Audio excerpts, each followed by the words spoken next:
Hello student, आज हम इस वीडियो में beta as a risk measurement technique को डिस्कस करने जा रहे हैं। तो यहाँ पे हम ये देखेंगे कि बीटा को कैसे कैलकुलेट करते हैं, उसका जो स्टेप है वो समझेंगे और वो हम न्यूमेरिकल के साथ समझेंगे, राइट। और साथ ही में हम यहाँ पे इंटरप्रिटेशन कैसे बीटा का किया जाता है, जो बीटा की वैल्यू होती है वो भी यहाँ पे डिस्कस करेंगे। तो चलिए स्टार्ट करते हैं। सबसे पहले बात करते हैं कि बीटा का जो टर्म है, बीटा बेसिकली क्या है, व्हाट इज़ बीटा, राइट। तो बीटा, मैंने जैसे कहा कि बीटा रिस्क को मेज़र करने की एक टेक्निक है ना। बीटा को ही हम बीटा कोफिशिएंट भी कहते हैं। अब ये रिस्क को मेज़र करने की टेक्निक है, तो क्या रिस्क में क्या मेज़र करती है, तो ये मेज़र करती है वोलेटिलिटी को, है ना। वोलेटिलिटी का मतलब आप ऐसे समझिएगा कि कितना ज़्यादा वेरी कर रही है। ये जो रिस्क मेज़र करने जा रही है, ये सिक्योरिटीज़ के रिगार्डिंग रिस्क को मेज़र करेगी। तो ये देखते हैं कि भाई कितना ज़्यादा वोलेटाइल है आपकी सिक्योरिटी, कितनी ज़्यादा अस्थिर है आपकी सिक्योरिटी, कितनी ज़्यादा अनस्टेबल है, इनकन्सिस्टेंसी कितना है। तो आपका जो मार्केट है उसके हिसाब से आपकी सिक्योरिटी कितनी ज़्यादा वेरी कर रही है, हाउ मच वेरी, है ना, वो वोलेटिलिटी है। मतलब उसके वेरी करने के नेचर्स को आइडेंटिफाई करती है। तो वो हमें कौन बताता है, बीटा से कैलकुलेट होता है। तो बीटा जो हम रिस्क मेज़र करने की टेक्निक है वो बेसिकली किस चीज़ की, वो सिस्टमैटिक रिस्क के लिए है ना। देखिए हमें पता है रिस्क दो तरीके के होते हैं, अनसिस्टमैटिक और सिस्टमैटिक। तो सिस्टमैटिक रिस्क को हम बीटा के थ्रू मेज़र करते हैं। अब सिस्टमैटिक रिस्क होता क्या है, अगर हम उसकी बात करें तो हमें पता है कि सिस्टमैटिक रिस्क बेसिकली किसी सिक्योरिटी, किसी एसेट से, किसी कंपनी से रिलेटेड नहीं होता है। ये इंटायर मार्केट से रिलेट करता है, ओवरऑल मार्केट से रिलेट करता है ना। इस रिस्क को हम कभी भी डाइवर्सिफाई नहीं कर सकते हैं। बीइंग एन इन्वेस्टर, अगर हम चाहें कि हम अलग अलग पोर्टफोलियो में इन्वेस्ट करके इस रिस्क को ख़त्म कर लें, तो मार्केट रिस्क को या मीन सिस्टमैटिक रिस्क को आप इस तरीके से कम नहीं कर सकते, डाइवर्सिफाई नहीं कर सकते। तो कितना ज़्यादा है सिस्टमैटिक रिस्क, है ना। ये रिस्क हम कैसे कैलकुलेट करेंगे, बीटा से। जो बीटा की वैल्यू आएगी वो हमें इस चीज़ के बारे में बता देती है, ठीक है। तो अब बीटा की वैल्यू में होता कैसे है, मतलब बेसिकली ये बीटा जो रिस्क को मेज़र करेगी, ये वोलेटिलिटी को मेज़र करती है, वो कैसे करती है, मतलब क्या सेंस दे रहा है। तो ये इसका मतलब क्या होता है, आप ये समझिएगा कि जब आप किसी सिक्योरिटी में इन्वेस्ट करते हैं तो हमें पता है कि सिक्योरिटी में इन्वेस्ट किया है और मार्केट का भी अपना एक रिटर्न चल रहा होता है। सिक्योरिटी मतलब उस कंपनी, जिस कंपनी की वो सिक्योरिटी है, वो कंपनी कहती है कि भाई ये सिक्योरिटी इतने % का रिटर्न देगी, है ना। वो क्लेम करती है कि भाई 10%, 15%, 12% का रिटर्न हमारी सिक्योरिटी देती है, ठीक है। और मार्केट का भी अपना रिटर्न होता है कि मार्केट में इस वक्त रिटर्न कितना दे रही हैं सिक्योरिटीज़, नॉर्मली सिक्योरिटीज़ कितना रिटर्न पे कर रही हैं। तो अब ये क्या करता है, बीटा हमें ये बताता है कि अगर मार्केट का रिटर्न मूव करता है तो आपकी सिक्योरिटी का रिटर्न जो है वो मार्केट के अकॉर्डिंग कितना मूव करता है। मतलब क्या हो गया इसका, ये हमको बताने वाला है कि मार्केट के रिटर्न और सिक्योरिटी के रिटर्न की जो मूवमेंट है उसके बीच के रिलेशन को ये आइडेंटिफाई करता है कि इनके बीच का रिलेशन कैसा है, ठीक है। मतलब जो ये बीटा फैक्टर निकल के आएगा या जो बीटा कोफिशिएंट की वैल्यू निकल के आएगी वो हमें बताती है कि अगर हमारे जो ओवरऑल मार्केट है, अगर वो मार्केट मान लीजिए अपवर्ड मूव कर रहा है, अच्छा रिटर्न देने की साइड मूव कर रहा है, तो हमारी सिक्योरिटी पे इस मार्केट का कितना इम्पैक्ट पड़ने वाला है। और हमारी सिक्योरिटी, जब मार्केट आगे बढ़ रही है तो हमारी सिक्योरिटी भी कितना आगे बढ़ेगी, मतलब मार्केट में चेंजेस होंगे तो हमारी सिक्योरिटीज़ में कितना चेंज होगा, है ना। वो जो चेंजेस है ना वो हमारा कौन बताता है, बीटा बताती है। अगर मार्केट डाउन गया, मार्केट का रिटर्न डाउन गया, तो हमारी सिक्योरिटी का रिटर्न कितना डाउन जाएगा, है ना। डाउन जाएगा भी कि नहीं जाएगा, जाएगा तो मार्केट के रिटर्न से ज़्यादा जाएगा कि कम जाएगा। तो ये जो चीज़ है ना, मतलब वो हमें कौन बताएगा, बीटा बताएगा, राइट। तो बीटा को अगर आपको सिंपली क्लियर करना है तो आप ऐसे समझिएगा कि बीटा जब भी आप कैलकुलेट करेंगे वो आपको वो वैल्यू बताने वाली है जिस वैल्यू से आप ये आइडेंटिफाई कर पाओगे कि मेरी सिक्योरिटी, जिस सिक्योरिटी में मैं इन्वेस्ट करने जा रहा हूँ या जा रही हूँ, वो सिक्योरिटी मार्केट के अकॉर्डिंग कितना मूव करती है, उस पर मार्केट का कितना इम्पैक्ट पड़ता है। अगर मार्केट में कोई चेंजेस आए तो उसका इम्पैक्ट मेरी सिक्योरिटी पे कितना ज़्यादा पड़ेगा। अगर मार्केट थोड़ा सा बढ़ा तो क्या मेरी सिक्योरिटी डबल बढ़ जाएगी, अगर मार्केट थोड़ा डाउन हो तो क्या मेरी सिक्योरिटी डबल स्पीड से डाउन हो जाएगी। तो मतलब वो स्पीड, वो वेरिएशन, जो वोलेटिलिटी है ना, वो हम मेज़र करते हैं बीटा के through. Is it clear. So in short अगर मैं बोलूँ तो बीटा कोफिशिएंट जो होता है फिनांस में या इन्वेस्टिंग में, वो क्या होता है, वो स्टॉक का या पोर्टफोलियो का जो सिस्टमैटिक रिस्क होता है उसको मेज़र करने का एक तरीका है, ठीक है, एक टेक्निक है, टूल है जिसके थ्रू हम इसको मेज़र करते हैं। ये हमें बताता है कि ओवरऑल मार्केट के अकॉर्डिंग आपकी जो सिक्योरिटी है या जो आपका पोर्टफोलियो है वो कितना वोलेटाइल है, कितना वेरी करता है, उस पर मार्केट का कितना इम्पैक्ट पड़ता है, वो मार्केट के हिसाब से कितना मूव करता है, उस चीज़ के रिलेशन को ये क्वान्टिफाई करता है, मतलब वैल्यूज़ में आपको बताता है, ठीक है। और जिसे हम डिफाइन करते हैं बीटा 1 से। अब बीटा 1 कैसे होता है, 1 के बेसिस पे ही हम बताते हैं कि बीटा आपका 1 से ज़्यादा आया, 1 से कम आया, तो उसके हिसाब से हम इंटरप्रिटेशन करते हैं, वो भी हम यहाँ पे डिस्कस करेंगे, राइट। तो चलिए सबसे पहले हम इंटरप्रिटेशन की बात ही कर लेते हैं कि बीटा 1 या 0 आया तो वो क्या आता है, ठीक है। अच्छा, यहाँ पे एक चीज़ और बता दूँ बीटा के रिगार्डिंग, जब हम CAPM कैलकुलेट करते हैं ना, कैपिटल एसेट्स प्राइसिंग मॉडल, तो बीटा उसका एक इंटीग्रल पार्ट है ना। CAPM कैलकुलेट करना कि एक्सपेक्टेड रिटर्न मेरा कितना आना चाहिए, तो बीटा के बिना वो कैलकुलेट नहीं होता, तो बीटा वहाँ पे भी बहुत हेल्प करता है। सो बीटा बहुत ज़्यादा इंपॉर्टेंट है। जब CAPM वगैरह निकालना होता है तो बीटा की वैल्यू ऑलरेडी गिवन होती है, आपको क्वेश्चन में ऑलरेडी मेंशन रहता है कि बीटा वैल्यू सिक्योरिटी की इतनी है। पर एक्चुअली अगर मुझे खुद सिक्योरिटी की बीटा वैल्यू निकालनी हो तो मैं कैसे निकालूंगी, तो वो चीज़ हम यहाँ पे डिस्कस कर रहे हैं, क्लियर है। अब पहले हम ना इंटरप्रिटेशन की बात कर ले, जैसे कहा ना कि बीटा 1 में डिफाइन करते हैं, तो पहले इंटरप्रिटेशन की बात कर लेते हैं कि बीटा की जो भी वैल्यू आती है उसको हम इंटरप्रेट कैसे करते हैं। तो सपोज करिए कि आपने किसी सिक्योरिटी की बीटा वैल्यू कैलकुलेट करी, ठीक है। अगर वो बीटा की वैल्यू 1 के बराबर है, एग्जैक्ट 1 आ गई, ठीक है, आपने जो सिक्योरिटी की कैसे कैलकुलेट होगा वो हम फॉर्मूले के हिसाब से उसको डिस्कस करेंगे। पर मान लीजिए आपने कैलकुलेशन की और वैल्यू कितनी आ गई, 1 आ गई, तो इसका मतलब क्या हुआ, इसका मतलब होता है कि आपका जो स्टॉक है वो बिल्कुल इन लाइन है आपके मार्केट से, मतलब मार्केट जितना मूव करेगा आपका स्टॉक भी, आपकी सिक्योरिटी भी उतना ही मूव करेगी। अगर 0.5% की चेंजेस मार्केट में हुई तो आपकी सिक्योरिटीज में भी 0.5% की चेंजेस होगी, डिपेंडिंग कि अपवर्ड है तो अपवर्ड होगी और डाउनवर्ड है तो डाउनवर्ड होगी, ठीक है। रिटर्न बढ़ा 0.5 से तो 0.5 से आपका भी रिटर्न बढ़ जाएगा, कम हुआ तो आपका भी कम हो जाएगा। तो 1 होने का मतलब बिल्कुल साथ है, मतलब मूवमेंट बिल्कुल इन रिलेशन में है आपका मार्केट के अकॉर्डिंग। तो अगर हम रिस्क लेवल की बात करें तो बिल्कुल मार्केट के बराबर का रिस्क है। मार्केट में जो रिस्क आपको दिख रहा है वो रिस्क आपका सिक्योरिटी पे भी है, ठीक है, कोई और हिडन रिस्क नहीं है, मार्केट से ज़्यादा का रिस्क नहीं है या कम का रिस्क नहीं है। जितना मार्केट में रिस्क है उतना रिस्क अगर आप सिक्योरिटी में इन्वेस्ट करते तो आपका है। समझ में आई बात। ये बीटा, अगर बीटा की वैल्यू 1 आई तो, अब अगर बीटा की वैल्यू 1 से ज़्यादा आ गई, ठीक है, मतलब बीटा, जैसे मान लीजिए कि बीटा की वैल्यू आ गई 1.50, 1.53, तो अब 1 से मोर देन है ना। तो अगर बीटा की वैल्यू मोर देन 1 होती है तो क्या मतलब होता है, इसका मतलब होता है आपका जो स्टॉक है या आपकी जो सिक्योरिटी है वो ज़्यादा वोलेटाइल है आपके मार्केट से, राइट। इसका मतलब अगर जैसा भी आपकी बीटा की वैल्यू आई हो उसके अकॉर्डिंग समझिएगा इस बात को, कि सपोज मैं एग्जांपल दे रही हूँ कि अगर मार्केट में 0.5% का चेंज आया और आपकी बीटा की वैल्यू मोर देन 1 आई है, इसका मतलब इट्स मे बी पॉसिबल कि आपकी सिक्योरिटी में मार्केट में 0.5 चेंजेस आने की वजह से आपकी सिक्योरिटीज़ में 0.75 का चेंज आ सकता है, 1% का चेंज एडिशनल आ सकता है, 2% का चेंज आ सकता है। मतलब कहने का मतलब है कि आपके मार्केट के चेंजेस से ज़्यादा चेंज आपकी सिक्योरिटी में दिखने वाला है। तो ये चीज़ क्या हो गई, इसी को हम कहेंगे कि ज़्यादा वोलेटाइल है, ठीक है, मार्केट से ज़्यादा वोलेटाइल है। मार्केट में जो हम अनप्रेडिक्टेबल मोशन, मतलब अनप्रेडिक्टेबल चीज़ें कहते हैं कि वो उसकी मूवमेंट को हम नहीं प्रेडिक्ट कर सकते या इनकन्सिस्टेंसी है, तो आप ये मान के चलिए कि आपकी सिक्योरिटी उससे ज़्यादा इनकन्सिस्टेंट होने वाली है, ठीक है, उससे ज़्यादा वैरी करने वाली, जितना मार्केट वैरी नहीं करेगा उससे ज़्यादा आपकी सिक्योरिटी वैरी करेगी। इसका मतलब क्या हो गया, इसका मतलब हो गया कि यहाँ पे रिस्क बहुत ज़्यादा होगा। अगर बीटा वैल्यू 1 से ज़्यादा आती तो रिस्क हाइयर है, और आपको पता है कि अगर ज़्यादा रिस्क आप लेंगे तो रिटर्न ज़्यादा पाने की चांसेस भी होती है। पर सेम टाइम अगर रिस्क ज़्यादा है तो ये भी हो सकता है ना कि लॉस भी ज़्यादा ही हो, हाइयर रिटर्न हाइयर लॉस दोनों की चांसेस है, तभी तो हाइयर रिस्क की बात कही गई कि हाइयर रिस्क है। यहाँ तो बात क्लियर हो गई।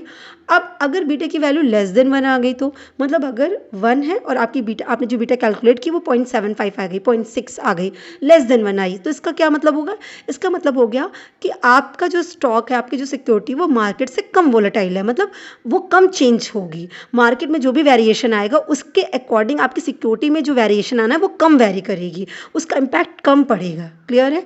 तो यहाँ पे रिस्क भी क्या होगा, कम होगा कंपैरेटिवली आपका जो बीटा हाइयर आई है उससे, ठीक है। तो यहाँ पे रिस्क वैल्यू बहुत कम हो जाती है। जब रिस्क कम होगा तो रिटर्न के भी चांसेस कम होंगे, है ना। यहाँ तक बात क्लियर हो गई। अब उसके अलावा क्या हो गया, अगर आपकी बीटा की वैल्यू ज़ीरो आ गई तो अगर बीटा की वैल्यू ज़ीरो है इसका मतलब आपके मार्केट मूवमेंट से आपके स्टॉक का कोई रिलेशन ही नहीं है। मार्केट कैसा भी मूव करे आपके स्टॉक पे कोई इम्पैक्ट पड़ने ही वाला नहीं है, स्टॉक में कोई वेरिएशन नहीं आएगा, कोई चेंज नहीं होगा, स्टॉक बिल्कुल भी वेरी नहीं करेगा, ठीक है, कोई वेरिएबल नहीं है यहाँ पे। इसका मतलब ऐसा कैसे हो सकता है, ऐसी कौन सी सिक्योरिटी होगी भाई कि मार्केट में रन कर रही है और मार्केट में अप एंड डाउन होगा, सिक्योरिटी पे कोई इम्पैक्ट ही नहीं आएगा, ऐसा हो सकता है क्या? ऐसा होता है। ऐसी कौन सी सिक्योरिटी से होता है? ऐसा होता है गवर्नमेंट सिक्योरिटीज से, रिस्क फ्री सिक्योरिटीज से। अब आप ही सोचिए कि अगर आपने गवर्नमेंट का फिक्स डिपॉजिट ले लिया, ट्रेजरी बॉन्ड ले लिया, तो वहाँ तो पता है कि 80% का रिटर्न आने वाला है, फिक्स हो गया है। अब मार्केट बढ़ रहा है, घट रहा है, मार्केट में कोई भी मूवमेंट हो जाए, क्या आपकी सिक्योरिटी का रिटर्न चेंज होने वाला है? नहीं। तो आपकी बीटा वैल्यू क्या है? आप वही चेंजेस ही तो पकड़ रहे हैं, आप वेरिएशन ही तो पकड़ रहे हैं कि कितना वोलेटाइल है, कितना चेंज आएगा। तो यहाँ पे तो कोई चेंज ही नहीं आएगा। जब चेंज ही नहीं आएगा तो बीटा वैल्यू क्या कहलाएगी? ज़ीरो कहलाएगी। Is it clear? तो ये आपका बीटा ज़ीरो। अब एक और इम्पॉर्टेंट चीज़ है, अगर बीटा वैल्यू ज़ीरो से भी कम आ गई तो मतलब -0.5 आ गई है ना, मतलब ज़ीरो से भी कम आ गई, तो ऐसी सिचुएशन में क्या हो जाएगा? इसका मतलब क्या हो गया कि आपका जो स्टॉक है आपके मार्केट के बिल्कुल अपोजिट डायरेक्शन में जाने वाला। अगर मार्केट में रिटर्न बढ़ रहा है तो आपका स्टॉक घटना शुरू हो जाएगा, अगर मार्केट घट रहा है तो आपका रिटर्न, आपके स्टॉक का रिटर्न बढ़ना शुरू हो जाएगा। ये बहुत रेयर ऑफ द रेयर हो सकता है कि किसी की बीटा वैल्यू नेगेटिव आ जाए। यहाँ तक बात समझ में? इसी को कहते हैं नेगेटिव बीटा। ये मैंने लिखा ना माइनस बीटा, इसका मतलब नेगेटिव बीटा किसको कहते हैं? जब आपकी बीटा की वैल्यू लेस देन ज़ीरो आती है। आई होप यहाँ तक चीज़ें क्लियर हुई होंगी, ठीक है। अब हम बात करते हैं कैलकुलेशन ऑफ बीटा की, ठीक है। आखिर बीटा को कैलकुलेट कैसे करेंगे? बीटा आ गया, बीटा आता है तो इसका मतलब क्या निकलता वो समझ लिया। बीटा हम क्यों कैलकुलेट करने जा रहे हैं? चेंजेस पता करने के लिए, वोलेटिलिटी पता करने के लिए, सिस्टमैटिक रिस्क को फाइंड आउट करने के लिए, वो भी क्लियर हो गया। अब कैलकुलेट करेंगे कैसे? तो कैलकुलेशन का तरीका, अब जैसे अगर आप न्यूमेरिकल सॉल्व कर रहे हैं, एग्जाम पॉइंट ऑफ व्यू से बात करें तो एग्जाम पॉइंट ऑफ व्यू से आपको क्वेश्चन ऑलरेडी गिवन होगा, ठीक है, तो वहाँ पे सारे डेटा ऑलरेडी गिवन होंगे। पर अगर बीइंग एन इन्वेस्टर आप वाकई में जाके किसी सिक्योरिटी में इन्वेस्ट करना चाहते हैं और आप तब उसका बीटा कैलकुलेट करना चाहते हैं तो क्या करना होगा? सबसे पहले आपको हिस्टोरिकल डेटा गैदर करना पड़ता है। मतलब आप क्या करेंगे, जो भी सिक्योरिटीज़ में आप इन्वेस्ट करना चाहते हैं उस सिक्योरिटीज़ के रिटर्न को आप पता करेंगे कि कितना रिटर्न आया है पर्टिकुलर पीरियड ऑफ टाइम पे, और इसी तरीके से उस पर्टिकुलर पीरियड ऑफ टाइम पे मार्केट का रिटर्न कितना रहा है। ये तो बस समझ में आ गई। मतलब अगर मुझे मान लीजिए एबीसी कंपनी के किसी सिक्योरिटीज़ में इन्वेस्ट करना है तो मान लीजिए हम 4 साल का, 3 साल का, 5 महीने, 6 महीने, 7 महीने, जितने महीने का भी जो भी टाइम पीरियड आप मेंशन कर रहे हैं, तो आपको देखना पड़ेगा उस टाइम पीरियड में वो सिक्योरिटी कितना रिटर्न पे कर रही है और उसी टाइम पीरियड में आपके मार्केट में कितना रिटर्न चल रहा था, पहले आपको ये डेटा कलेक्ट करना पड़ेगा, ठीक है। सिक्योरिटीज़ के रिटर्न को हम RS कर देते हैं, रिटर्न ऑफ सिक्योरिटीज़, या RI भी किया जाता है, रिटर्न ऑफ इंडिविजुअल सिक्योरिटी या इंडिविजुअल एसेट्स, ठीक है, इंडिविजुअल स्टॉक कर देते हैं उसको, तो RI या RS मेंशन करते हैं। उसी तरह रिटर्न ऑफ मार्केट को RM से कर देंगे, ठीक है। अब मार्केट रिटर्न को हम कैसे पाते हैं? तो वो जो हमारे बेंचमार्क्स, मतलब जो इंडेक्सेस होते हैं ना, उनके बेसिस पे निकल के आ जाता है। S&P 500 हो गया ना, या BSE का हो गया, BSE का 100 करके आ जाता है। तो जो आपके ये हैं इंडेक्सेस आते हैं ना, उनके बेसिस पे आप इसको मार्केट रिटर्न को फाइंड आउट कर लेते हैं, ठीक। इस तरीके से हमने पर्टिकुलर टाइम पीरियड का लेके सिक्योरिटीज़ का भी रिटर्न निकाल लिया, पता कर लिया क्या, और इसके बाद मार्केट का भी रिटर्न इकट्ठा कर लिया। अब क्या करना है? अब आपको एवरेज करना पड़ेगा। एवरेज करने का मतलब क्या हो गया? आपको सिक्योरिटीज़ का रिटर्न और मार्केट का रिटर्न एवरेज कर देना हो। अगर उसको टेक्निकल टर्म देने तो आपको मीन निकालना पड़ेगा।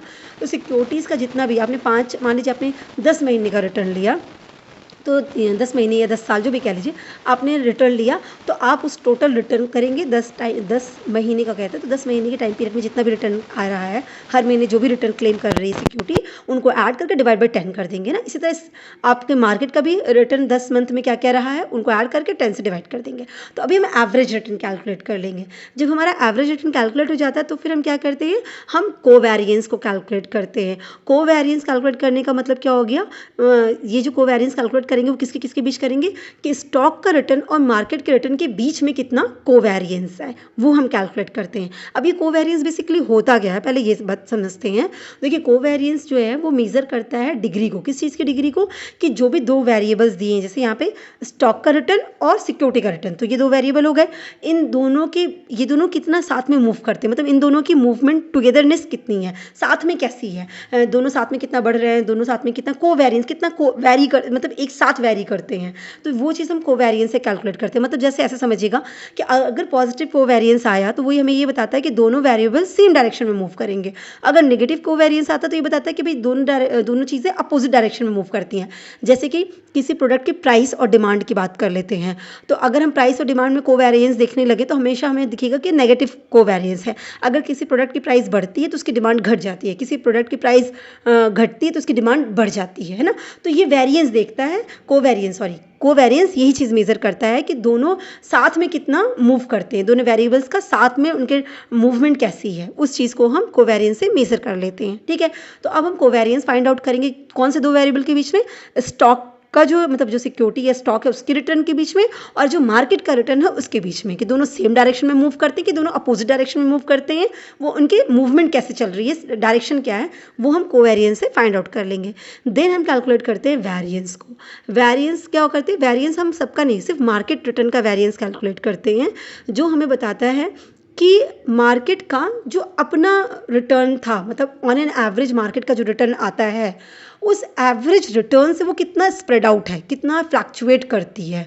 ठीक है, तो ये मार्केट की ओवरऑल वोलेटिलिटी को रिप्रेजेंट कर देता है। जैसे समझिएगा कि मैंने कहा मार्केट का रिटर्न 10 साल में कितना आता है, तो हम कहते हैं ना कि भाई ऑन एन एवरेज, ऐसे समझिएगा कि आप जॉब करते हैं, आपकी सैलरी आती है, आप साल भर में सैलरी आएगी तो फिक्स आएगी, मान लीजिए आप बिजनेस करते हैं और आपको प्रॉफिट आता है, तो साल भर में आपने कहा कि ऑन एन एवरेज मुझे मंथली 2 लाख रुपए आ जाता है। ठीक है, तो आपको ये समझ में आ रहा है कि भाई इस पर्सन को ऑन एन एवरेज 2 लाख रुपए महीना मिलता है। ठीक है, इसका मतलब ये तो नहीं हो गया कि 2 लाख रुपए हर महीने मिलेगा तो 12 महीने में 24 लाख रुपए उसको मिल गया, ऐसा तो नहीं कहा। ऑन एन एवरेज उसको 2 लाख मिल जाता है। अब किसी महीने उसको हो सकता है 1.5 लाख मिले, किसी महीने उसको 3 लाख मिले, किसी महीने उसको 50,000 मिल सकता है, किसी महीने 1,75,000 मिल सकता है। मतलब वो टोटल जब कैलकुलेट किया गया होगा तो ऑन एन एवरेज 2 लाख आया होगा। तो अब ये हम जो वेरिएंस कैलकुलेट करेंगे वो ये बताता है हमें कि हमने जो एवरेज बताया कि 2 लाख मिलेगा, इस 2 लाख से एक्चुअल मेरा कितना वेरी करता है। अब 2 लाख मैंने ऑन एन एवरेज कहा तो हो सकता है मेरा 195 आता हो किसी मंथ 185 आता हो, किसी मंथ 2,05,000 आता हो, किसी मंथ 2,10,000 आता हो। इस हिसाब से हम इसके वेरिएंस, इसके चेंजेस को, इसके वेरिएशन को फाइंड आउट करते हैं। तो ये कैलकुलेशन होती है वेरिएंस से। तो मार्केट का रिटर्न एवरेज में कितना है और उस एवरेज से एक्चुअली मार्केट का रिटर्न कितना ज़्यादा वेरी करता है, उस चीज़ को हम वेरिएंस के थ्रू कैलकुलेट कर लेते हैं। ठीक है, इसी को बोलते हैं कि ये ओवरऑल मार्केट की वोलेटिलिटी को बता देगा आपकी। यहाँ तो बात क्लियर हो गई। जैसे ही हमारा कोवेरिएंस निकल गया और वेरिएंस निकल गया, कोवेरिएंस ने बता दिया कि मार्केट का रिटर्न और स्टॉक का रिटर्न सेम डायरेक्शन में जाते हैं कि अपोजिट डायरेक्शन में जाते हैं, कैसे जाते हैं, वो रिलेशन बता देगा हमको कोवेरिएंस। वेरिएंस ने हमें बता दिया कि ये एवरेज से कितना ज़्यादा फ्लक्चुएट करता है, मार्केट का रिटर्न अपने ही एवरेज से कितना फ्लक्चुएट करता है, वो बता देगा हमें वेरिएंस। जब हमें दोनों निकल जाएगा तो बस हमारा आ जाएगा आंसर बीटा फैक्टर। अब हमें क्या करना होगा, हमारे कोवेरिएंस को वेरिएंस से डिवाइड कर देना होगा, राइट। तो मतलब हमने स्टेप 3 में जो कोवेरिएंस कैलकुलेट किया है उसको डिवाइड करना होगा किससे, स्टेप 4 के वेरिएंस से, और हमें बीटा कोफिशिएंट की वैल्यू मिल गई। यहाँ तक बात क्लियर हो गई। तो फॉर्मूला समझ में आ गया, फॉर्मूला तो इजी हो गया, यही हमारा जो लास्ट स्टेप है वही हमारा फॉर्मूला है। मतलब क्या हो गया, बीटा का फॉर्मूला क्या होगा, कोवेरिएंस ऑफ किसका, सिक्योरिटी का रिटर्न और मार्केट का return divided by variance of market का रिटर्न। आई होप आपको ये फॉर्मूला दिमाग में बैठ जाएगा कि बीटा का फॉर्मूला क्या होता है। बीटा का फॉर्मूला सिंपल, दो वेरिएबल, रिटर्न किसका, सिक्योरिटीज और मार्केट का, दोनों रिटर्न के बीच में रिलेशन देखना है, तो कोवेरिएंस इन दोनों का डिवाइडेड बाय मार्केट का वेरिएंस, कि मार्केट कितना फ्लक्चुएट करता है। भाई इसी के बेसिस पे तो हम एनालिसिस करने जा रहे हैं, तो इसलिए हम मार्केट के वेरिएंस को कैलकुलेट कर लेंगे, बस हमारा आंसर आ जाएगा। यहाँ तक तो पूरा चीज़ क्लियर हो गया। अब मैं एक न्यूमेरिकल ले लेती हूँ जिससे आपको और अच्छे से समझ में आ जाता है। ठीक है, एग्जाम पॉइंट ऑफ में अगर सिर्फ स्टेप्स लिखने को आएगा तो यहीं तक आपको आंसर लिख के खत्म करना है। अगर विद एग्जाम्पल क्लियर करने को आएगा तो आगे एग्जाम्पल आप मेंशन करेंगे। ठीक है, सो कैलकुलेशन देखते हैं कि बीटा कैसे कैलकुलेट करते हैं, कि एग्जाम्पल की तरह, राइट।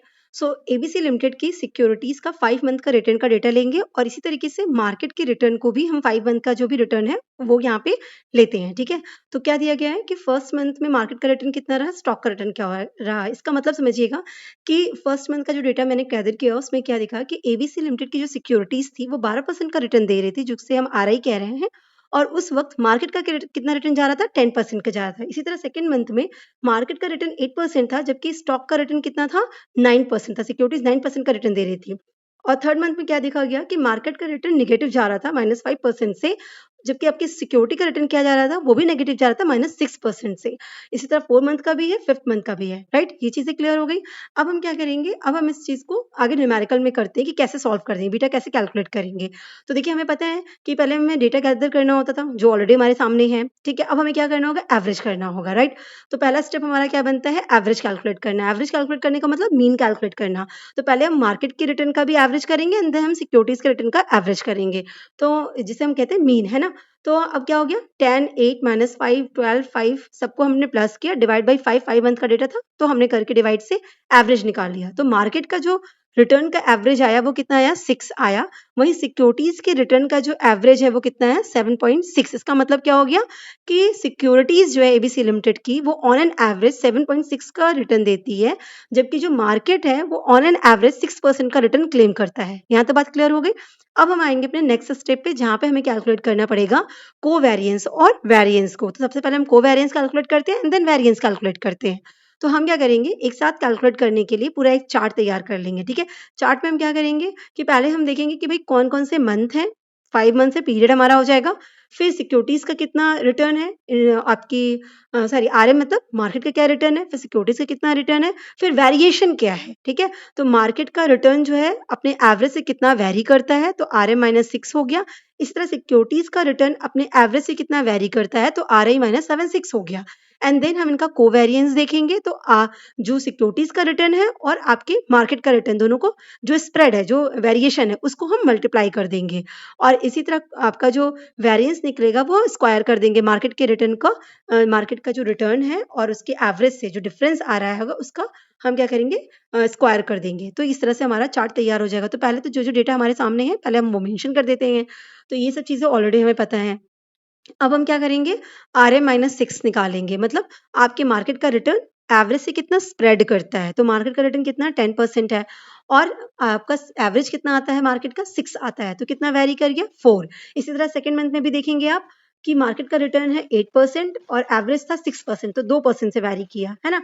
इसी तरह मार्केट का रिटर्न -5% है और एवरेज आपका रिटर्न एवरेज रिटर्न कितना है, -6, तो -5 फिर माइनस करेंगे 6 को, तो माइनस माइनस हो जाएगा प्लस, तो -11 आ जाएगा। यहाँ तक क्लियर हो गया।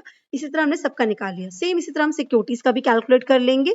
जब हम दोनों को कैलकुलेट कर लेंगे तो फिर क्या निकालेंगे, कोवेरिएंस निकालने के लिए हम इनको मल्टीप्लाई करेंगे, राइट? तो मतलब कैसे हो जाएगा, 4 मल्टीप्लाई बाई 4.4, ठीक है? तो 17.6 आ गया। इसी तरह 2 मल्टीप्लाई बाई 1.4, तो हमारा आएगा 2.8 आ जाएगा, ठीक है? इस तरह से हम सभी का निकाल लेंगे, कैलकुलेट कर लेंगे एंड देन क्या करेंगे, मार्केट का वेरिएंस निकालेंगे। तो मार्केट के वेरिएंस के लिए क्या करना होगा, इसका स्क्वायर करना होगा कि मार्केट का रिटर्न माइनस एवरेज रिटर्न जो था उसका हम वेरिएंस कर देंगे, उसका हम स्क्वायर निकाल लेंगे। तो 4 का स्क्वायर निकालेंगे, 4 4 जा 16 हो गया। 2 का स्क्वायर निकालेंगे, 2 इंटू 2 4 हो जाएगा। इसी तरह 11 मल्टीप्लाई बाई 11 करेंगे 121, तो माइनस का साइन पॉजिटिव में आ जाएगा, माइनस माइनस पॉजिटिव हो जाएगा, तो 121 हो जाएगा। ठीक, इस तरह हमें क्या निकल गया, हमें निकल के आ गया मार्केट का पूरा वेरिएंस भी निकल गया। तो कोवेरिएंस भी निकल के आ गया, मार्केट का भी वेरिएंस निकल के आ गया। अब ये अलग-अलग मंथ का निकल के आएगा, हमको सम अप वैल्यू चाहिए होगी। तो सबसे पहले हम कैलकुलेशन शुरू करते हैं कोवेरिएंस और वेरिएंस की। तो हम पहले कोवेरिएंस कैलकुलेट करते हैं, ठीक है?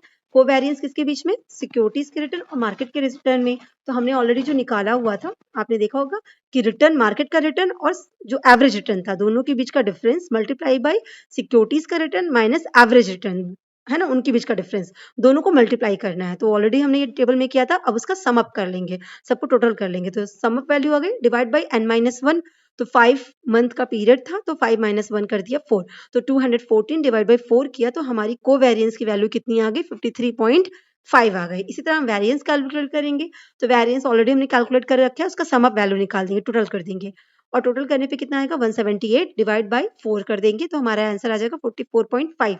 जब हमें कोवेरिएंस मिल गया, वेरिएंस मिल गया, फिर हमें क्या करना है, हमें बस डिवाइड कर देना है और हमारा बीटा वैल्यू कैलकुलेट होके आ जाएगी। मतलब क्या हो जाएगी, बीटा का फॉर्मूला क्या था, कोवेरिएंस डिवाइड बाय वेरिएंस, है ना, कोवेरिएंस ऑफ सिक्योरिटी रिटर्न और market return divide by variance of market return. तो 53.5 डिवाइड बाय 44.5, हमारी बीटा कोफिशिएंट की वैल्यू कितनी आ गई, 1.20। यहाँ तक बात क्लियर हो गई। अब आप देखिए बीटा की वैल्यू मोर देन 1 है या लेस देन 1 है, तो यहाँ पे क्या दिख रहा है साफ साफ कि बीटा की वैल्यू मोर देन 1 है। मोर देन 1 होने का मतलब क्या हो गया, क्योंकि 1.20 है तो मोर देन 1 है। इसका मतलब ये जो एबीसी लिमिटेड की सिक्योरिटीज है वो बहुत ज़्यादा वोलेटाइल है, हाइयर रिस्क की सिक्योरिटी है। क्लियर है? 1.20 ये डिनोट करता है। एक बार इंटरप्रिटेशन इसकी देख लेते हैं कि कितना वोलेटाइल है। इसका मतलब कैसे निकलेगा? तो इसका मतलब ये निकला कि जो आपका एबीसी लिमिटेड की सिक्योरिटीज है वो 20% मार्केट के रेट से ज्यादा वोलेटाइल है। या हम इसे इस तरह करते हैं कि अगर मार्केट 10% से बढ़ेगा तो आपकी स्टॉक की एक्सपेक्टेड राइज प्राइस कितनी होगी? 12% रेट का रेट होगा। और अगर मार्केट 10% से गिरता है तो स्टॉक आपका 12% से गिरेगा। ठीक है, इस तरीके से हम इसका इंटरप्रिटेशन कर लेते हैं। सो आई होप आपको ये चीजें क्लियर होगा। ओवरऑल जब हम बीटा का कैलकुलेशन करते हैं तो सिर्फ 3 मेजर स्टेप है। एवरेज रिटर्न कैलकुलेट कर लीजिए, कोवेरिएंस कैलकुलेट कर लीजिए, अपना कोवेरिएंस और वेरिएंस कैलकुलेट हुआ और फिर आपको कोवेरिएंस को वेरिएंस से डिवाइड कर देना है। That's it. तो आई होप आपको क्लियर हुआ होगा। Wish you all the best. Thank you so much.